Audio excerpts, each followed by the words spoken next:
आदरणीय अध्यक्ष महोदय, मैं आपको धन्यवाद देना चाहती हूं कि इस महत्वपूर्ण मुद्दे पर आपने मुझे बोलने का मौका दिया। ये अलग बात है कि सत्ता पक्ष के लोग सब मेरे बोलने से पहले ही भाग गए। आइए आइए, आपको देख के मैं खुश थी कि आप वापस आ गए। सबसे पहले मैं उन सैनिकों, उन जवानों, उन अफसरों को नमन करना चाहती हूँ जो हमारे देश के रेगिस्तानों में, हमारे देश के घने जंगलों में, बर्फीले पहाड़ियों पे हमारी देश की रक्षा करते हैं, जो हर पल देश के लिए अपनी जान देने के लिए तैयार रहते हैं। 1948 से लेकर अब तक, जब से पाकिस्तानी रेडर्स ने कश्मीर पे हमला किया, तब से लेकर अब तक हमारे देश की अखंडता की रक्षा करने में उनका बड़ा योगदान है। हमारी आज़ादी अहिंसा के आंदोलन से हासिल हुई, लेकिन जैसे मैंने कहा, उसको कायम रखने के लिए हमारी सेना का बहुत बड़ा योगदान है। अध्यक्ष महोदय, कल मैं सदन में बैठी हुई सबके भाषण सुन रही थी। आदरणीय रक्षा मंत्री महोदय ने बोला, सत्ता पक्ष के कई मंत्रियों ने बोला। 1 घंटे का रक्षा मंत्री जी का लंबा भाषण था। सुनते सुनते एक बात मुझे बहुत खटक रही थी। उसके बाद जब दूसरे भाषण भी सुने आपके सत्ता पक्ष के, तब भी ये बात बार बार मेरे मन में आ रही थी कि सारी बातें कर ली, ऑपरेशन सिंदूर की बात कर ली, आतंकवाद की बात कर ली, देश की रक्षा की बात कर ली, इतिहास का पाठ भी पढ़ा दिया, लेकिन एक बात छूट गई। उस दिन 22 अप्रैल 2025 को जब 26 देशवासियों को अपने परिवार के सदस्यों के सामने खुलेआम मारा गया, तो ये हमला कैसे हुआ, क्यों हुआ?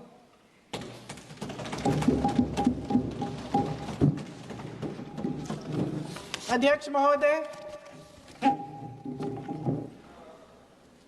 ये लोग बैसारन वैली में, पहलगाम के पास कश्मीर में क्या कर रहे थे? आजकल पब्लिसिटी का दौर है, प्रचार का ज़माना है।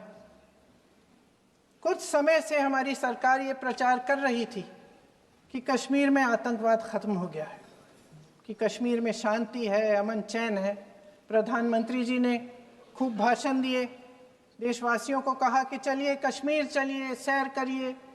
कई बार मैंने ये भी देखा मीडिया पर, टीवी पर, कि कश्मीर जाइए, ज़मीन खरीदिए, अब वहाँ अमन चैन है, शांति का वातावरण है। इसी बीच शुभम द्विवेदी, एक कानपुर के नौजवान,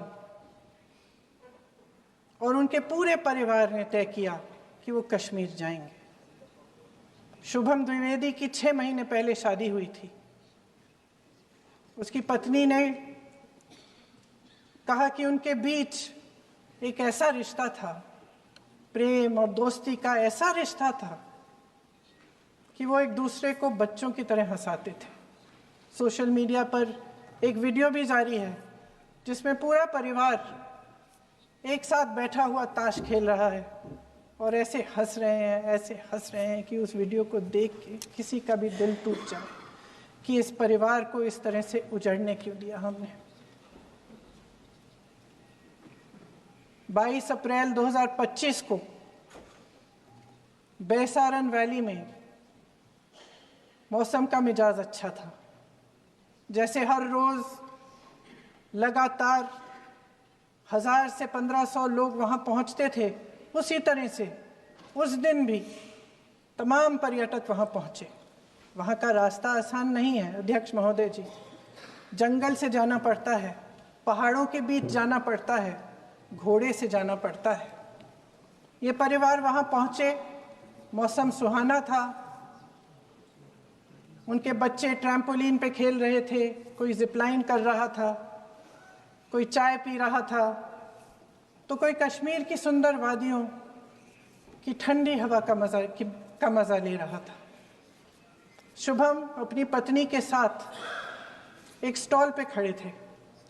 तभी अचानक 4 आतंकवादी जंगल में से निकलते हैं और शुभम को वहीं अपनी पत्नी के सामने मार डालते हैं।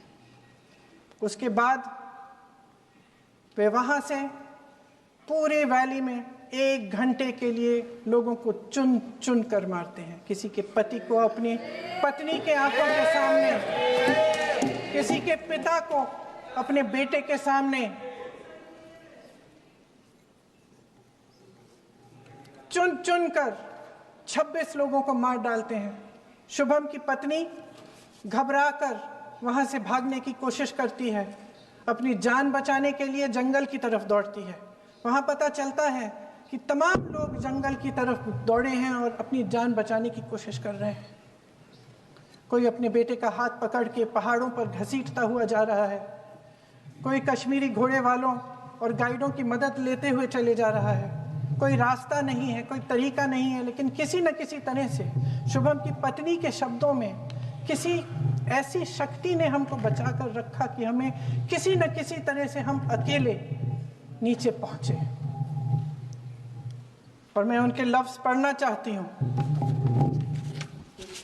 क्योंकि उन्होंने कहा कि इस पूरे समय जब 1 घंटे के लिए चुन चुन कर भारतीय नागरिकों को मारा जा रहा था, इस पूरे समय उसे एक सुरक्षाकर्मी नहीं दिखा, एक सैनिक नहीं दिखा।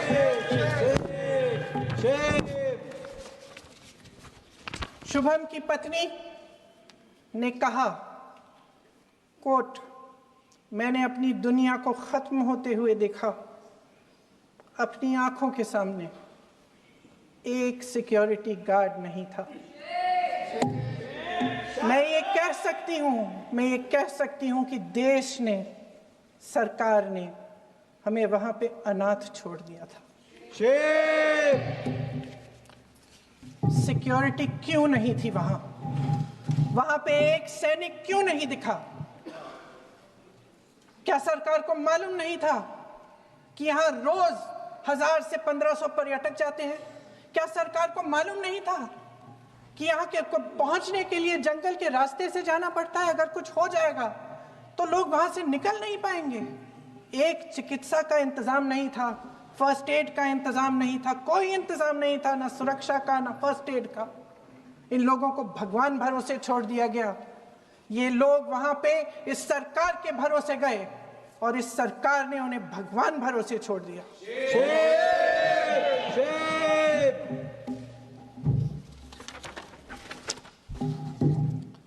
मैं पूछना चाहती हूं, ये किसकी जिम्मेदारी थी? इस देश के नागरिकों की सुरक्षा की जिम्मेदारी किसकी है? क्या इस देश के प्रधानमंत्री की नहीं है? क्या इस देश के गृह मंत्री की नहीं है? क्या इस देश के रक्षा मंत्री की नहीं है? क्या एनएसए की नहीं है? अध्यक्ष महोदय, पहलगाम हमले से सिर्फ 2 हफ्ते पहले हमारे गृह मंत्री महोदय जी कश्मीर गए थे। किस लिए गए थे? जो सुरक्षा की व्यवस्था है इसको देखने के लिए गए थे, इसको रिव्यू करने के लिए गए थे। और उन्होंने वहां कहा कि आतंकवाद पर विजय प्राप्त हुई है। ये 2 हफ्ते पहले है। 3 महीने बाद JNK के गवर्नर साहब एक आम इंटरव्यू में ऐसे ही चलते चलते कह देते हैं कि हाँ, बैसारन वैली में बहुत लापरवाही हुई और इसके लिए मैं जिम्मेदारी लेता हूँ। ऐसे ही चलते चलते, और वो बात होती है, ख़त्म भी वहाँ होती है और वहीं ख़त्म हो जाती है। उनसे जिम्मेदारी ली भी नहीं जाती, कोई सवाल नहीं उठाता, कोई जवाब नहीं देता। अध्यक्ष महोदय, उस हमले की जिम्मेदारी एक आतंकवादी गुट जिसका नाम टीआरएफ है थोड़े दिनों बाद लेती है। कौन है ये टीआरएफ? 2019 में ये गुट बना। 2020 में इसने कश्मीर में आतंकवाद का काम शुरू कर दिया और 2020 अप्रैल 2020 से लेकर 22 अप्रैल 2025 तक इन्होंने 25 आतंकवादी हमले किए। गृह मंत्री महोदय ने जब यूपीए सरकार के समय के आतंकवादी हमले गिने तो लगभग 25 गिनवाए थे अभी अपने भाषण में। इस गुट ने कश्मीर में 25 हमले 2020 और 2025 के अंदर एक पूरी लिस्ट है इन हमलों की। मेरे पास इतना समय नहीं है इसलिए मैं एक एक को नहीं पढ़ना चाहती, लेकिन मैं इतना कहूंगी कि इनमें रियासी का हमला भी था 2024 का, जिसमें 9 लोग मारे गए और 41 लोग घायल हुए।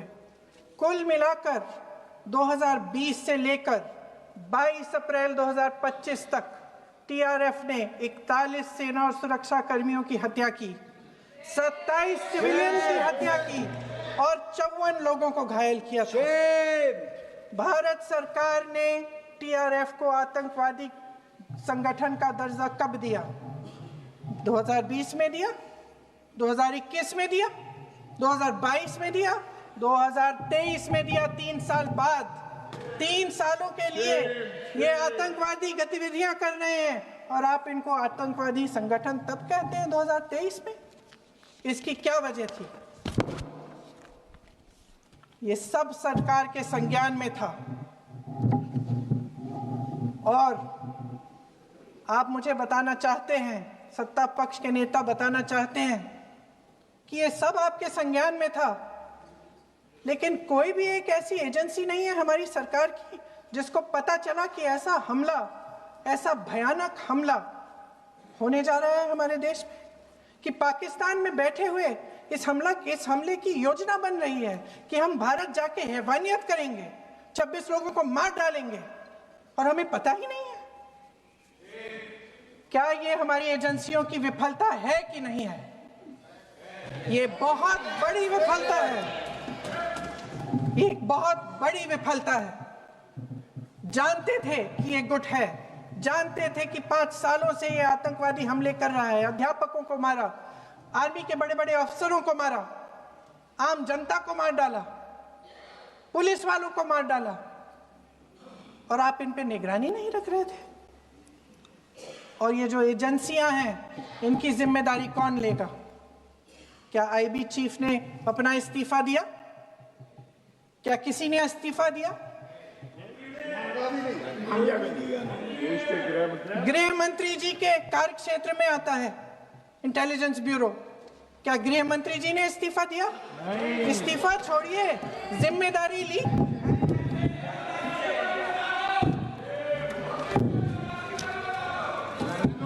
साहब देखिए, इतिहास की बात आप करिए, मैं वर्तमान की बात करना चाहती हूँ। आपको तो एक बहाना चाहिए, आपको तो एक बहाना चाहिए। पूरे परिवार का नाम गिनवा देते हैं। अरे अपनी जिम्मेदारी खुद लीजिए। 11 सालों के लिए तो सत्ता में आप हैं। नेहरू को छोड़ नहीं रहा। कल माननीय गौरव गोगोई जी ने अपने भाषण में पूछा गृह मंत्री जी से, क्या आपकी जिम्मेदारी नहीं थी? मैं देख रही थी। राजनाथ जी, रक्षा मंत्री जी यूं अपना सर हिला रहे थे, कुछ बोले नहीं। अंदर से ये महसूस हुआ होगा कि यहाँ कुछ जिम्मेदारी थी, लेकिन माननीय गृह मंत्री महोदय जी हंस रहे थे, वे हंस रहे थे।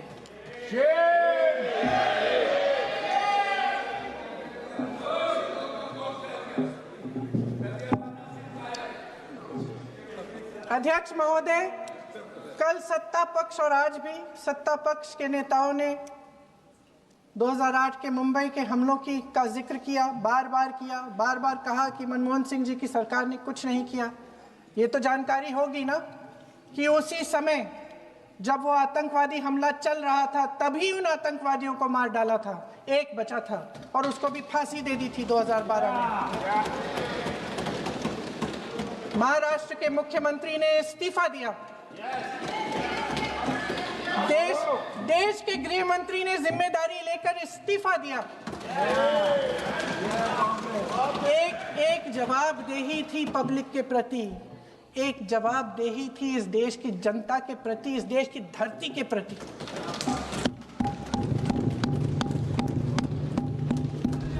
राजनाथ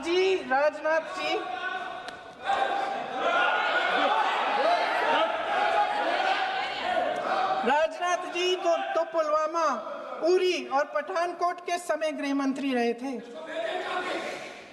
आज वे रक्षा मंत्री हैं और हमारे गृह मंत्री महोदय श्री अमित शाह जी के नाक के नीचे पूरा मणिपुर जल गया, दिल्ली में दंगे हुए, पहलगाम में हमला हुआ और आज भी वे उसी पद पर बैठे हैं। क्यों? अध्यक्ष महोदय, बमबारी से अखबारों के हेडलाइन बनते हैं, मगर कहानी सुरक्षा में की चूक में भी है। आज देश खोखले भाषण नहीं सुनना चाहता, देश जवाब चाहता है, तसल्ली चाहता है कि सच उससे छिपाया नहीं जाएगा। देश जानना चाहता है कि उस दिन अप्रैल 22, 2025 को क्या हुआ और क्यों हुआ। आप तो खुद अपनी पीठ थपथपाने में लगे रहते हैं। सेना, देश, संसद से सच छुपाते हैं। ऑपरेशन सिंदूर जब शुरू हुआ, हम सब ने समर्थन किया, सब एकजुट होकर खड़े हो गए इस देश के लिए। दोबारा होगा, दोबारा खड़े हो जाएंगे। अगर हमारे देश पे हमला होता है तो यहाँ इस सदन में किसी भी पार्टी का हो, कोई भी हो, सब आपका समर्थन करेंगे। और हमें अपनी सेना पर गर्व है कि उन्होंने इस बार भी दृढ़ता से लड़ाई लड़ी, धैर्य से लड़ाई लड़ी, वीरता से लड़ाई लड़ी। लेकिन इस ऑपरेशन का सिंदूर का क्रेडिट, उसका श्रेय तो हमारे प्रधानमंत्री जी चाहते हैं। सही भी है, ठीक है, सही है, श्रेय ले। ओलंपिक्स में हमारा मेडल आता है, उसका भी श्रेय लेते हैं। लेकिन सिर्फ श्रेय लेने से नहीं होता नेतृत्व, जिम्मेदारी भी लेनी पड़ती है।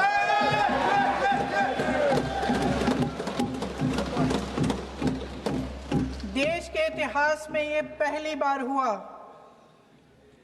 देश के इतिहास में ये पहली बार हुआ कि जंग होते होते ही रुक गई। रुक गई है जी।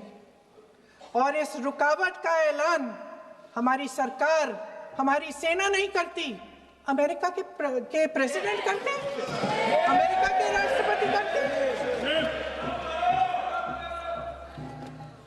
ये हमारे प्रधानमंत्री महोदय की गैर जिम्मेदारी का सबसे बड़ा प्रतीक है।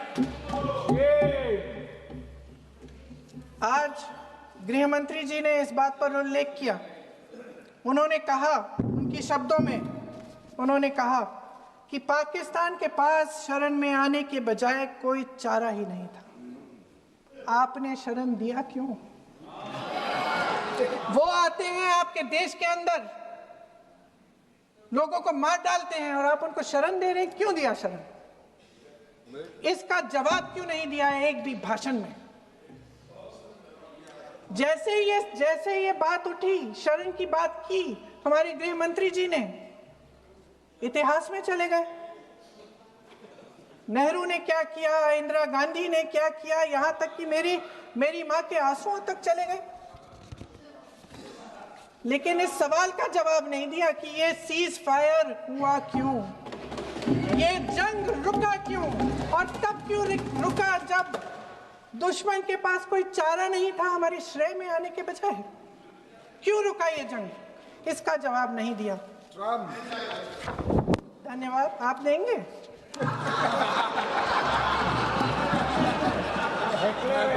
मंत्री देना भाई देना, आपको टाइम मिलेगा तो। टाइम नहीं मिलेगा आपको शायद। वैसे महोदय, मेरी माँ की आंसू की बात किए, मैं इसका जवाब देना चाहती हूँ। मेरी माँ के आंसू तब गिरे जब उनके पति को आतंकवादियों ने शहीद किया, जब वे मात्र 44 साल की थी। और आज अगर मैं इस सदन में खड़ी हूं और उन 26 लोगों की बात कर रही हूं, मैं इसलिए कर रही हूं क्योंकि मैं उनका दर्द जानती हूं, महसूस करती हूं।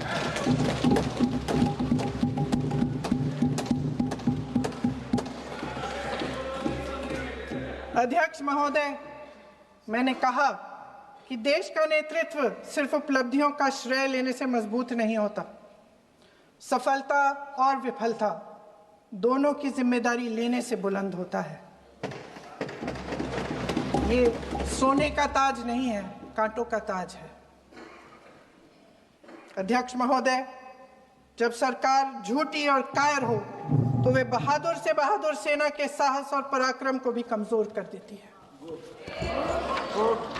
देश को प्रतिशोध के साथ साथ सबके प्राणों की रक्षा का प्रण चाहिए। सेना की शक्ति के साथ सरकार की सच्चाई भी चाहिए। महान देशभक्त शहीद इंदिरा गांधी जी, जिन्होंने सफल कूटनीति के बल पर अमेरिका के राष्ट्रपति निक्सन का मुकाबला करके पाकिस्तान का विभाजन करवाया, बांग्लादेश बनाया, 1 लाख पाकिस्तानी सैनिकों को आत्मसमर्पण करने पर मजबूर किया, उन्होंने कभी इसका श्रेय लेने की कोशिश नहीं की। ऑपरेशन सिंदूर का मकसद अगर पाकिस्तान को सबक सिखाना था तो शायद ये मकसद अभी अधूरा है, क्योंकि हमारी कूटनीति विफल रही है।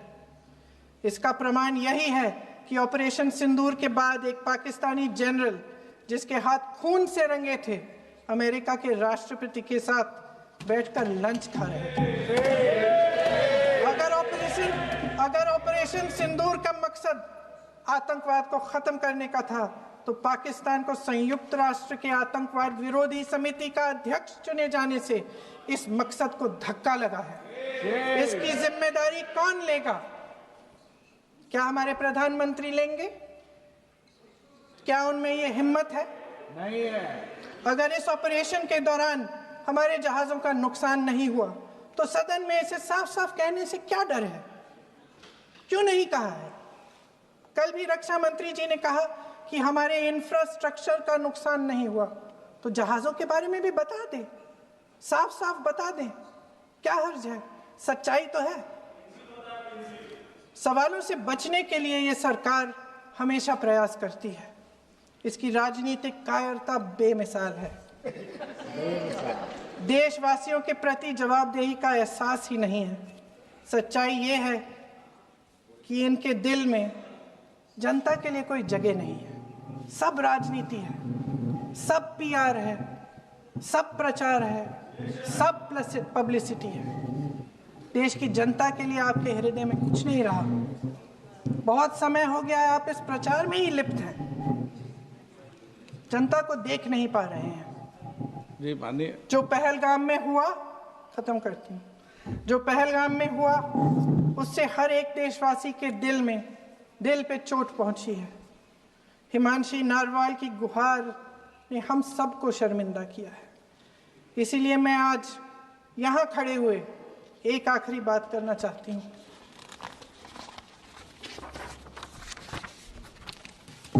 इस सदन में लगभग सभी के पास सुरक्षा है, सुरक्षा की व्यवस्था है।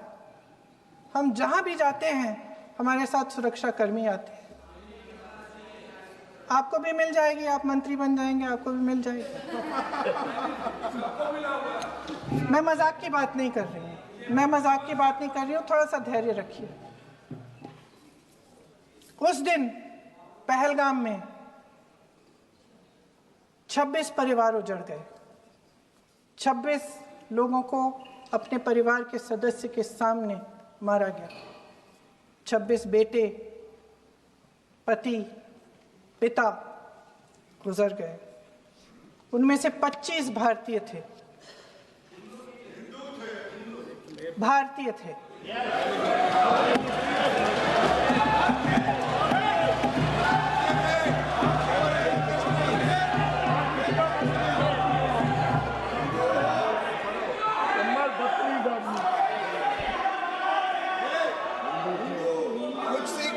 जितने भी लोग बैसारन वैली में थे और जो 25 भारतीय मारे गए, उनके लिए कोई सुरक्षा नहीं थी। कोई सुरक्षा नहीं थी। आप कितनी भी ऑपरेशन कर डालें, आप इस सच्चाई के पीछे छुप नहीं सकते, इसे नकार नहीं सकते। आपने उनको सुरक्षित नहीं किया। कोई शर्म नहीं है, कोई शर्म नहीं है, कोई शर्म नहीं है और ना कभी होगी। सुन लीजिए, सुबह भी मैं शिव मंत्र बोल के आई हूं। इनको क्या पता शिव मंत्र क्या है? शिव मंत्र खत्म कर लूं अपना भाषण। शिव मंत्र मैं एक बार उन 25 भारतीयों के चुप रही।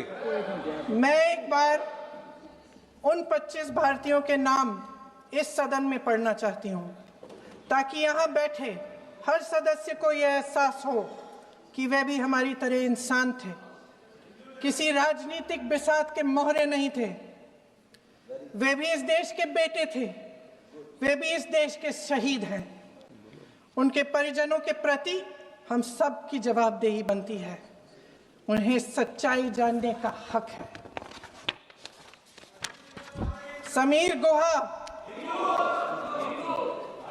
भारतीय, बिट्टन अधिकारी, मनीष रंजन, हेमंत सुहास जोशी, विनय नारवाल, सुशील नथनियल, अतुल श्रीकांत मोने, सैयद आदिल हुसैन शाह, नीरज वानी, एन रामचंद्रन, संजय लक्ष्मण लेले, मानिए प्लीज।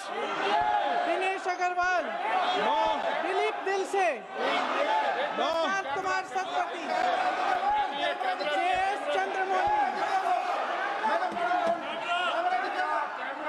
अब आप बोलिए, अब आराम से। JS चंद्रमौली, यतीश परमार, S मधुसूदन राव, सदस्य नारेबाजी का सदन नहीं है। शैलेश कलाटिया, ये तरीका ठीक नहीं है आपका। मंजुनाथ राव, कौस्तभ गणबोटे, शुभम द्विवेदी,